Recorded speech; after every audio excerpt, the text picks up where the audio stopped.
সুপ্রভাত বন্ধুরা, আমার একটা নতুন ব্লগে তোমাদের সকলকে স্বাগত জানাই। আশা করি সবাই ভালো আছো আর আমিও ভীষণই ভালো আছি। দেখো সূর্যি মামা উঠে গেছে, এখন ঘড়িতে 5:30 বাজে। এখনই সূর্যি মামার কীরকম জল জল করছে দেখেছো। যাই হোক, আমরা উঠে গেছি আর তোমাদের দাদাভাই রেডি হয়ে স্কুলে চলে যাচ্ছে। এই যে দেখো, আমি তুলতে পারি যে বাইক নিয়ে চলে গেল, দেখতে পেলে কি। যাই হোক, এরপর আমি এক্সারসাইজ করে নিলাম আর তারপরে আমার ডিটক্সটা রেডি করে নিলাম, জিরে জল, যেটা সকালবেলা এখন অল্টারনেট ডেতে খাচ্ছি। তারপরে ব্রাশ করব, এই যে ব্রাশ ট্রাশ করে নিলাম। আর ওদিকে আমার যে হেল্পিং হ্যান্ড দিদি থাকে, সে মোটামুটি কাজটা সব করে দিচ্ছে। এরপরে আমার কাজ শুরু হবে। তো এরপরে একটু আটা মেখে নিচ্ছি, ভাবলাম আজকে ব্রেকফাস্টে রুটি করব, মাম্মামকেও দেবো আর আমিও খাবো, তো এই জন্য আটাটা মেখে নিলাম। তারপরে টুকিটাকে কাজ সারছিলাম আর এদিকে টেবিলটা পরিষ্কার করা হয়নি সকালবেলা। টেবিলটা না পরিষ্কার করলে ভালো লাগে না, তো ওটা আগে করে নিলাম। তারপরে চা বসিয়ে দিলাম।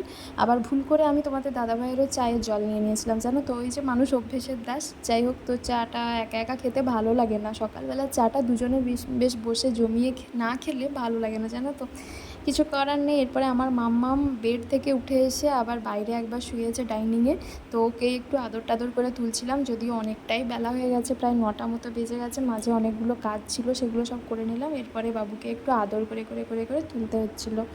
ও তোমাদের গুড মর্নিং বললো। তারপরে এদিকে একটু মুগ ডালটা ভেজে নিচ্ছিলাম, মুগ ডাল বসিয়ে দিলাম আর রুটিটাও করে নিলাম। আজকে আমি এই ডাল আর রুটি খাবো, আর মাম্মাম বললো রুটি দিয়ে রসগোল্লা খাবো, রসগোল্লা খেতে খুবই ভালোবাসে। যাই হোক, ওকে ওটাই খাইয়ে দিচ্ছিলাম। আর আর মা মেয়েতে চলছিল গল্প।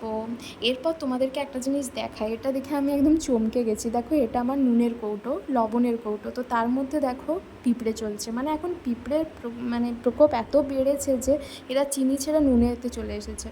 তো এই যে দেখো, এরপরে একটু গ্লুকোজ রেডি করে দিলাম, তোমাদের দাদাভাইও চলে আসবে, যেহেতু মর্নিং স্কুল দুপুর দুপুর ফিরবে। আর মাম্মামের জন্যও একটু রেডি করলাম, মাম্মাম গ্লুকোজ খেতে খুব ভালোবাসে, অরেঞ্জ ফ্লেভারটা। তারপরে ওকে একটু দিয়ে দেবো। এখন যে কোনোভাবে বাচ্চাদেরকে বেশি করে জল খাওয়াতে হবে, তাই আমি বিভিন্নভাবে ওকে জল খাওয়াই আর কি। তারপরে এই যে বেডটা গুছিয়ে নিলাম, বেডটা অনেকক্ষণ ধরেই এরকম পড়েছিল, এই যে দেখো বেড গোছানো হয়ে গেল। তারপরে মাম্মাম একটু পড়াশোনা করে বসে গেল, এদিকে চিকু আর বান্টি ওর ফেভারিট, তো দেখতে বসে গেল। আর তার সঙ্গে তার খেলাধুলা চলছিল বিভিন্ন রকমের, এই সব আর কি। তো আর আমাকে ওর পেছন পেছন ঘুরতে হচ্ছিল, তার কারণ মাম্মাম একবার এটা দাও, মাম্মাম একবার ওটা দাও, যা হয় বাচ্চাদের। আর একা একা থাকলে তো বুঝতে পারছো, ওদেরকে একটু টাইম দিতেই হয়, নাহলে ওরা আর বেচারারা কী করে। তারপরে এদিকে রান্না বসিয়ে দিলাম। আজকে ভাবলাম ডিমের অমলেট করে একটু পোস্ত দিয়ে, পেঁয়াজ পোস্ত দিয়ে অমলেট করে মানে তরকারি করব, যেটা খেতে বেশ ভালো লাগে। রোজ কি আর একই রকম ডিমের কারি ভালো লাগে বলো? তোমরা কারা কারা ভালোবাসো এইভাবে ডিমের তরকারি খেতে? আমার তো বেশ ভালো লাগে, আর আমার মাম্মামও ভালোবাসে, ওর পাপাও ভালোবাসে।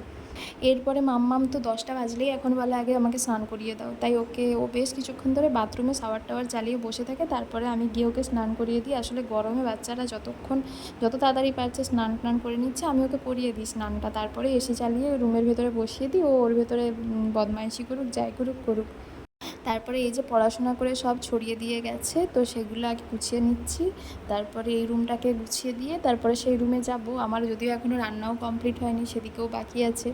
তো ভাবলাম আগে ওকে কোনো কিছু দিয়ে একটু ব্যস্ত করে দিতে হবে, তো এই জন্য আর কি। তারপরে এদিকটা গুছিয়ে টুছিয়ে দিয়ে গিয়ে মাম্মামের জন্য ভাবলাম ওকে কী দিয়ে ব্যস্ত রাখা যায়, তো এই জন্য ওকে এগুলো দিয়ে দিলাম আর একটু ডল দিলাম, যেগুলো ও খুব ভালোবাসে। তো সেগুলো নিয়ে ও খেলুক। আর আমার ওদিকে কতগুলো ধোয়াধুয়িরও জমে গেছে, সেগুলো আগে ধুয়ে নিই, তারপরে আরেকটা রান্না বসাবো, এইরকম ভাবছি আর কি। এর মধ্যে তোমাদের দাদাভাইও এসে গেছে। তো এরপরে একটা প্যাক বানিয়ে নিলাম, যার জন্য নিয়ে নিয়েছি সামান্য পরিমাণ কফি পাউডার, আর তাতে দিয়ে দিয়েছি সামান্য পরিমাণ হানি, আর তাতে সামান্য পরিমাণ গোলাপ জল ইউজ করে দিও। তো এরপরে এটা হাতে পায়ে খুব ভালোভাবে রাব করে দিলে দেখবে হাত পায়ের স্কিনগুলো অনেকটা, মানে যে ট্যান পরে কীরকম হয়ে যায় না, তো সেগুলো একটু চকচকে হয়ে যায়। আসলে আমি মুখের স্কিনে ইউজ করি না, কারণ আমার ভীষণই সেন্সিটিভ স্কিন, তাই আমি কিছু ইউজ করতেই ভয় পাই। তো হাতে পায়ে এগুলো ইউজ করে কিছুক্ষণ মিনিট 15 মতো রেখে দিয়ে তারপরে ধুয়ে নাও, স্নান করে নাও, দেখবে স্কিনটা একটু চকচক ভাব আসবে। তো মাঝে মধ্যে এগুলো করাই যায়, তাই না? আমরা সব কাজ গুছিয়ে নেওয়ার পরে টাইম বার করে এগুলো একটু করলে ভালো লাগে, যেন নিজের জন্য কিছু করতে পারলে খুবই ভালো লাগে, তাই না বন্ধুরা? তো এরপরে স্নান টান করে চলে এলাম, কাজ টাজ সব গুছিয়ে নিলাম। আর এরপরে চলে যাব এবারে খেতে দিতে। তোমাদের দাদা হয়ে চলে গেছে স্নান করতে, আর আমার মাম্মা ওদিকে বসে খেলা করছে। এবারে স্নান টান সেরে চলে এসেছি, যখন খাওয়া দাওয়া করে একটু বিশ্রাম নিয়ে নিলাম আর কি, আর ভিডিও করা হয়নি। এরপরে দেখো একদম বিকেলবেলা, আগের দিন আইসক্রিম বসিয়েছিলাম, তোমরা দেখেছিলে হয়তো। দেখো সেটা সুন্দর বসে গেছে, কিন্তু আমি এতটা ভালোভাবে ভাবতে পারিনি। যাই হোক, ওটা নিয়ে সবাই মিলে বসে পড়লাম আর খাওয়া দাওয়া শুরু হয়ে গেল। একটু বলো তো মাম্মাকে, একটু তাকিয়ে বলো। ভালো হয়েছে? কেমন হয়েছে গো? খুব ভালো। আজকের ব্লগটা এই পর্যন্তই।